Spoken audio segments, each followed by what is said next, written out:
The world's deserts have long been thought of as vast, empty wastelands, mysterious and forbidding.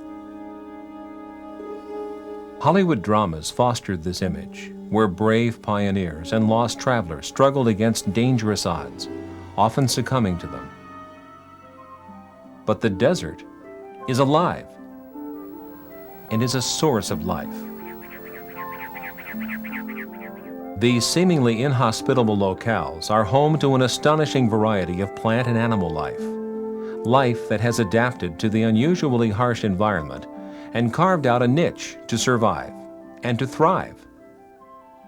Deserts encompass approximately 1/6 of the world's land surface, prominently placed on 6 of the 7 continents. These arid lands are intimately connected to the other climatic regions, which together form the great ecosystem of our planet. But untold years of adaptation and survival are being eroded by man's progress as we shape and transform the deserts to fulfill our own needs. In California's Coachella Valley, home to Palm Springs and other desert resorts, the arid land has been dramatically altered, often beyond recognition. Here the desert offers sunny days and mild temperatures during the winter season, an ideal haven for sunseekers and snowbirds. In 1970, a group of visionary Coachella Valley residents created the Living Desert. Today, visitors stroll along winding paths and enjoy 1,200 acres of exhibits, geology, and hiking trails. The goal of Living Desert initially was to protect the Coachella Valley Desert, but preservation is a multi-faceted thing. Now, you can put a fence around some ground and say now it's protected, or you can use some of that ground to educate people, to increase their awareness, their appreciation for desert. In that sense, ultimately protect a lot more natural lands because people become concerned and appreciative of desert landscape. Then we went one step further with time and recognized that desert animals and plants from other nations, particularly the Middle East, were in grave danger, and we could also use some of the land here to help with the survival of critically endangered species. And so we added that other very important component to what is now the Living Desert, a wildlife park and botanical garden.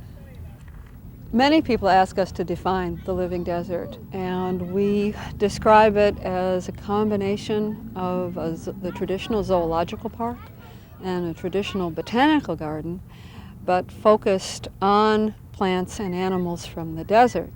And then we add a component that isn't very traditional, which is essentially a nature preserve, a 1,200-acre preserve, in which we do interpretation of the native landscape as it's naturally on the grounds.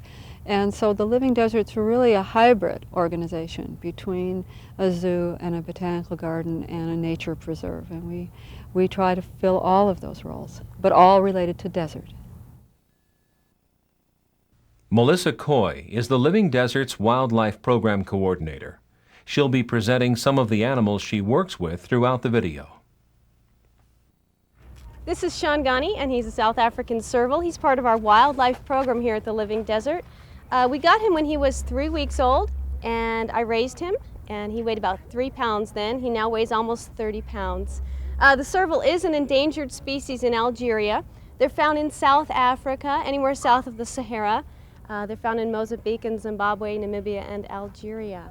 You might notice his ears are quite large.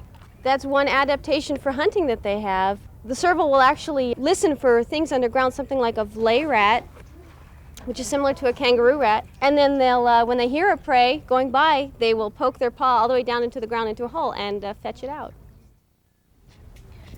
As one of our ambassadors, Shangani often makes appearances here on grounds at the Living Desert, and the walks we take help to get him used to all the environment here and people as well. Education is one of the cornerstones of the Living Desert's mission to foster conservation of threatened desert habitats. Nature walks, special exhibits for the sight impaired, and informal critter close-ups are all part of their effort to reach as wide an audience as possible.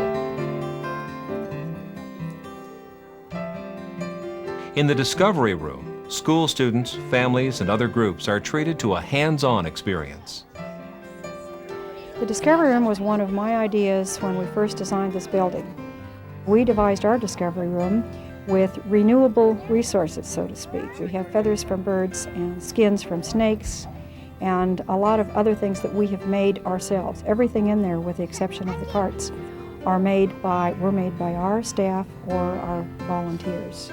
And the purpose of the Discovery Room was really for families to be able to interact together.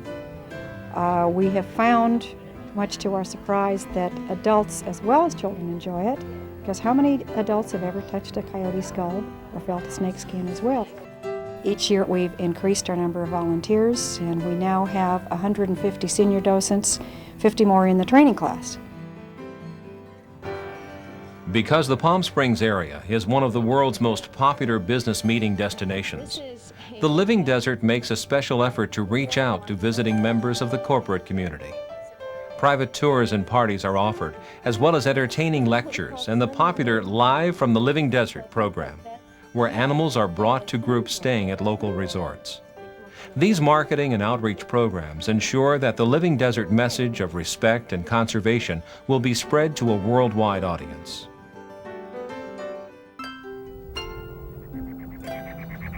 The Living Desert pioneered the concept of landscape immersion in botanical gardens, which allows visitors to walk into full-scale replicas of distinct regions. Visitors can experience the different environments just by walking a few hundred yards. The botanical gardens replicate 10 North American desert regions.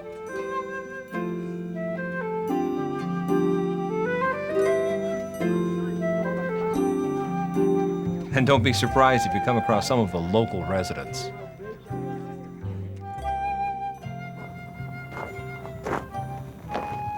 This is a saguaro cactus, which is probably the most recognized symbol of the desert Southwest.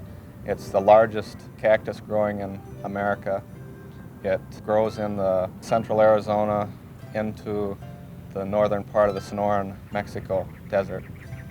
Saguaros live to be well over 100 years, and they never even start growing their arms until they're 50 to 75 years old. The saguaro's ridges will expand and contract just like an accordion as it takes up water or as it loses the water. Spines on a cactus serve a number of purposes, whether they're protecting the cactus from being eaten, especially when they're young, or they actually throw a little shade on the cactus so it doesn't get sun scald. Spines aren't a perfect protection system for cactus. Animals have adapted to be able to eat the cactus anyway. Peccaries and rabbits feed upon both the pads and the fruit of cactus, and with no apparent damage to the animal. Another familiar symbol, this time of the Mojave Desert region, is the Joshua tree. Unusually shaped and scattered across an eerie landscape, Joshuas have provided the backdrop for many motion pictures shot on location in the desert. They are the tallest yuccas in the U.S. and are actually a member of the lily family. In the Indian Ethno-Botanical Garden, visitors discover how local Cahuilla Indians lived and learn about the various desert plants they used. Spring is a very special time of year in the desert, as a spectacular show of hidden color and beauty sprouts forth from these unassuming plants.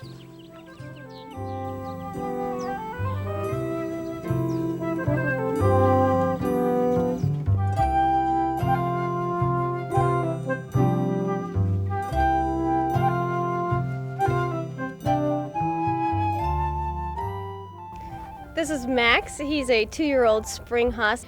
Spring hus comes from South Africa. It is an herbivore. They eat roots and tubers, and therefore they have very large teeth, and their short claws in front help them to burrow. This is a nocturnal herbivore, and you can see that from the eyes. Nocturnal animals have very large black eyes. And because it is a prey animal, He's chased by the large predators. The large round eyes give him a better field of vision, and you'll notice they are placed on the side of his head, and that's for better field of vision. We're in the Vizcaíno Garden, which represents the central desert area in the Baja Peninsula. The Baja Peninsula is home to many unique plant species, among them the boojum tree. There's about a 4-footer behind us here, and it's unique to the peninsula and one small area on the mainland of Sonora, Mexico. They can reach heights of up to 60 feet, and they are known as the upside-down tree or carrot tree. The plant next to the boojum is one of the ocotillo species. They range as far north as the Palm Springs area, and there's several different varieties and species on the peninsula in central Baja. The ocotillos can be leafless for a good part of the year and is really no indication of the health of the plants. They respond to seasonal rains and are able to leaf out within days after receiving any moisture. The leaves on the ocotillo, as on any other plant, are major water users, and so to conserve water, the ocotillo will drop the leaves if additional moisture is not available to keep them on the plant. I think the thing I like most about my job is working with the plants and the people that we get. We have visitors from all over the world throughout the year. A lot of the plants that are needed to represent our gardens accurately are not available through the nursery trade. And so my purpose here is to grow plants either from seed or cuttings that we receive from other institutions, or collect the seed from the wild and grow them and establish the plants in the garden through the help of the rest of the garden department. In addition to growing plants for the gardens, we also operate a retail nursery here. And what we like to do is to offer new plants to people that aren't available at other nurseries in the area, and introduce new plants to the nursery trade. This is a new plant that we've acquired that you probably won't find anywhere else, and it's called bat-faced kufia. And if you look at the flower straight on up close, it resembles a bat's face.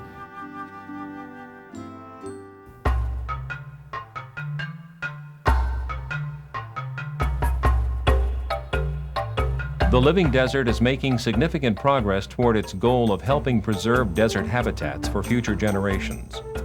It's estimated that 15 to 20% of all plant and animal life will become extinct by the year 2000.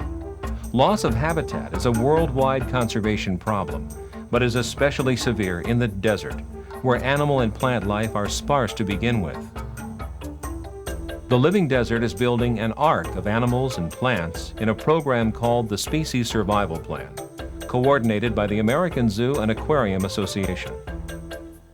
The Species Survival Plan is a managed breeding program of endangered species that are found in captivity, and there are several criteria that a species must have before it is part of this plan. And one is that it's endangered, 2, that it's found in captivity, and 3, that there's a possibility of release into the wild.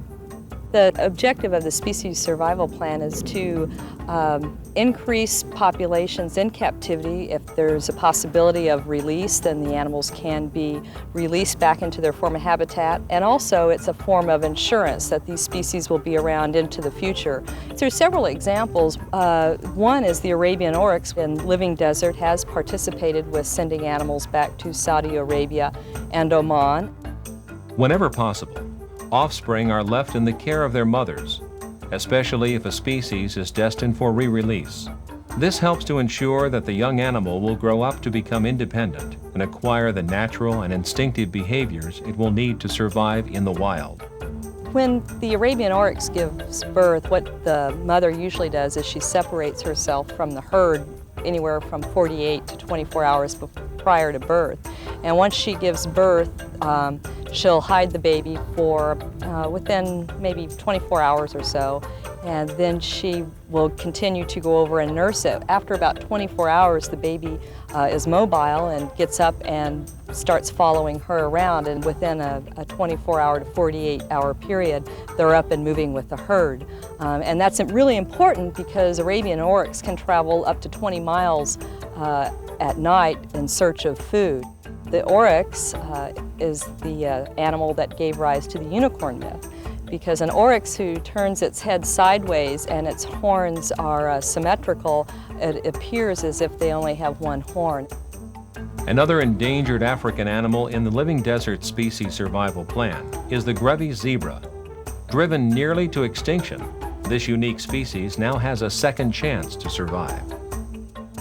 These animals appear very docile, but actually have 10 times the strength of a normal horse. So as they appear to be smaller, their body contains more power and could do more damage. Their predators are all very large. Even though each of the zebras appears to have the same stripe pattern, it's similar to a fingerprint. Each one of them is different. The stripes are also a defensive mechanism. When they move as a herd, large predators cannot distinguish pick one out of the crowd. It's a huge mass, so they appear to be more overpowering and more intimidating to a large predator. This is the afternoon routine. We encourage them to come over and take the carrots from us by hand, so that we can get a closer look at them for any kind of behavioral observation or medical treatment, or it just allows us to get an up-close look at them. Their normal diet consists of cubed pellets and regular alfalfa hay. And this is a treat for them. This is like feeding them candy. The slender-horned gazelle, once native to the Sahara, is probably extinct in the wild. In 1968, 1 male and 2 females were brought to the United States. With the Living Desert's cooperation, the world captive population has increased to over 100 animals.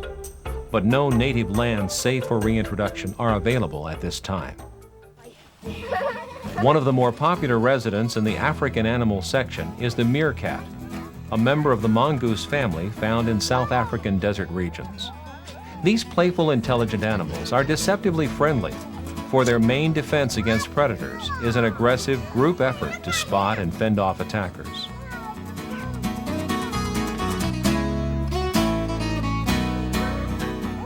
Indigenous to the Coachella Valley, the desert bighorn sheep is a striking symbol of the tenacity it takes to survive in this arid climate. These are desert bighorn, local to our native mountains here, Santa Rosa Mountains. These animals are highly endangered out in the wild. Research is being done as we speak to find out what is destroying them in our mountains. They have a very high mortality rate that lambs are not surviving past a year. This is Remington. This is this year's offspring. He was hand-reared. We hand-rear them here for management purposes. It allows us to put our hands on them in the future because these animals will remain here in captivity. They're comfortable with people. We try at the Living Desert to create, again, immersion exhibits where the public feels like they are in the exhibit along with the plants and along with the animals if we're displaying animals. Obviously, you have to, for everybody's safety, not only the people's but the animals' safety, keep barriers, but we try to keep those barriers as non-visual as possible. Through the power of modern exhibit design, the Eagle Canyon Wildlife Exhibit is an exciting recreation of a remote desert canyon populated with wild animals. Here, visitors walk through rugged terrain and encounter animals in natural settings.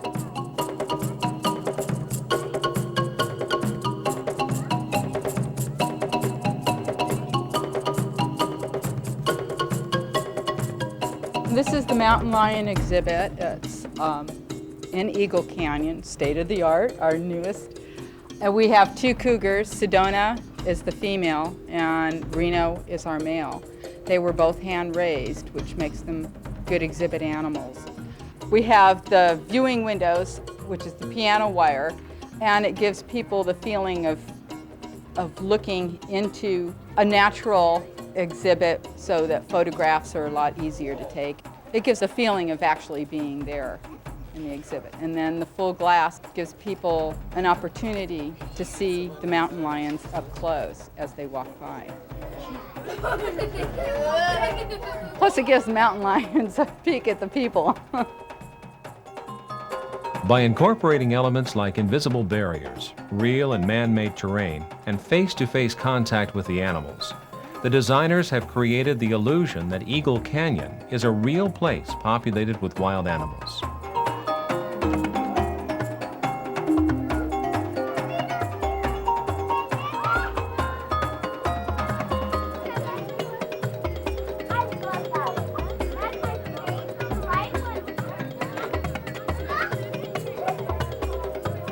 There are no bars and no roofs in Eagle Canyon.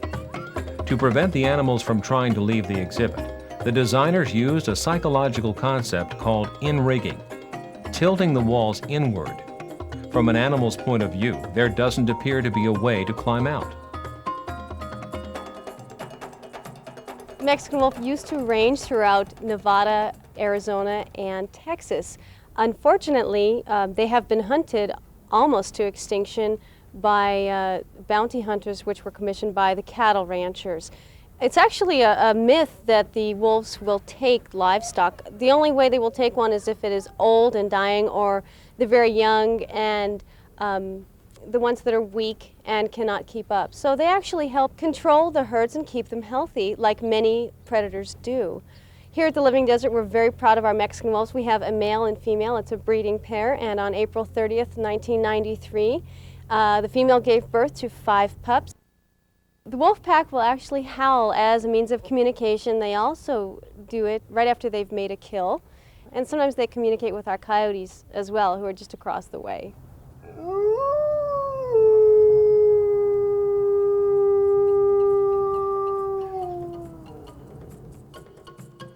Visitors to Eagle Canyon can see how relaxed the animals are in their exhibits and how comfortable they appear. But if animals are to live successfully in captivity, they need more than just a natural environment. I'm the commissary keeper, and basically my job is I prepare some of the diets for the animals. Different animals require different amounts, and also it varies a little bit about different times. They may require a little bit more in the winter, to keep warm, more energy being used, a little bit less in the summer because it's warmer, they might be less active. Some of the animals get fruit in their diet, which is just apples, bananas, and grapes. The birds, about the same thing, just chopped a little bit finer with a little bit of orange mixed in. A key to the successful management of animals in captivity is careful observation by the staff. The observations are a big part of the medical treatments here. I spend most of the time observing the animals in their natural habitat here. And from that, I gather what is normal for them and what is not. I also keep in contact with the keepers on whether they're eating their optimal diet or whether they're down. After that point, if we find that there is a problem with an animal, we get together with the veterinarian and discuss the next step to follow, which may be examination. It's very much a group process. Without the help of one area, it wouldn't work right. So the gardeners are a big part of it, helping keep the environment best for the animal, and the keepers are also involved in that process, and they monitor the animal very closely. I get around to them probably once a day to see them, but the keepers are there on a more regular basis. With all of them together, the animals flourish in their exhibits.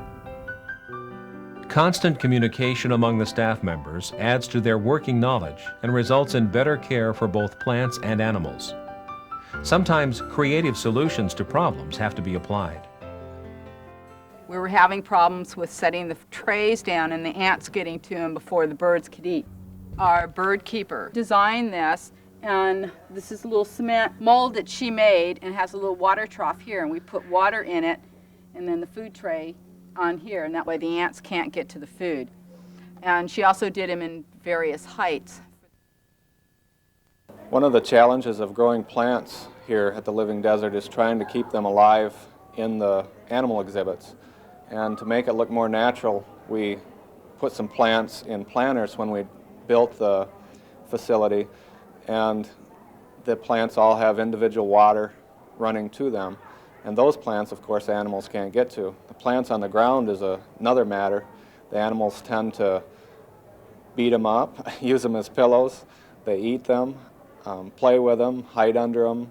And so there really isn't any exact science to what plants will live and how to grow them in animal enclosures. It's a trial and error basis mostly. So we've tried a number of different plants, and we have to keep replacing the ones that don't grow with the ones that will grow. This is Bubo. He's a great horned owl. One of the unique things about the great horned owl is that they are the most successful bird of prey. One reason is because they have fringes on the edges of their feathers, which makes them a silent flyer. Also, his feet are very powerful. The owl has 4 talons, 2 in front and 2 in back, so it gives them much stronger gripping power than, say, a hawk. The owl has 270 degrees rotation in the neck. That's because their eyes are locked in their skull for better night vision and vision to see their prey in front of them. They have 14 vertebrae in the neck as opposed to humans, which have 7. The living desert has come a long way from its humble beginnings. The dedicated efforts of its board of directors, staff, docents, and Friends of Living Desert volunteers have created an institution with a reputation that reaches far beyond local community pride. But as with most every dream, it takes time to meet goals and build on success. The Living Desert, being a nonprofit organization, we are funded totally by contributions and donations. Consequently, as we grow, our exhibits are planned with a long-range plan, but we fund them as we can. We continue to develop constantly. Many exhibits have been in planning for a long time. It takes a long time in some cases to develop a garden because you have to grow those plants from seed, so that the process and the evolution of Living Desert is ongoing. But we also have plans to expand our African animal section because there are many more endangered African animals that need our help. Along with that expansion, we'll be including more plant material and more desert gardens from Africa. And then we'd like to turn our minds to the Australian desert animals and plants. And we have an area of Living Desert set aside to do that work. So there are many more years of new exhibits and new programs that we want to put in place at the Living Desert as time and funds allow. The desert's a very fragile ecosystem, and so it also needs preservation, just as rainforest or oceans do. So in educating people and giving them a sense of appreciation for the desert, then they'll think, oh, there is a lot of life out there. So it needs to be preserved as well as the other areas. We have been trained, particularly like myself from back east, to think that the desert's a vast wasteland, with a couple of cactus and some thorny plants, and to be able to just see people come and say, my goodness, there really is something out there. There are fascinating plants. There are fabulous animals. That's, I think, my biggest pleasure. In many cultures, deserts are a way of life. A desert can stir the imagination and encourage spiritual healing and meditation with its solitude, peace, and beauty. Discovering beauty in a place once thought to offer none is something special indeed. Here, all the many beautiful and fascinating features of the world's deserts come together in the Living Desert.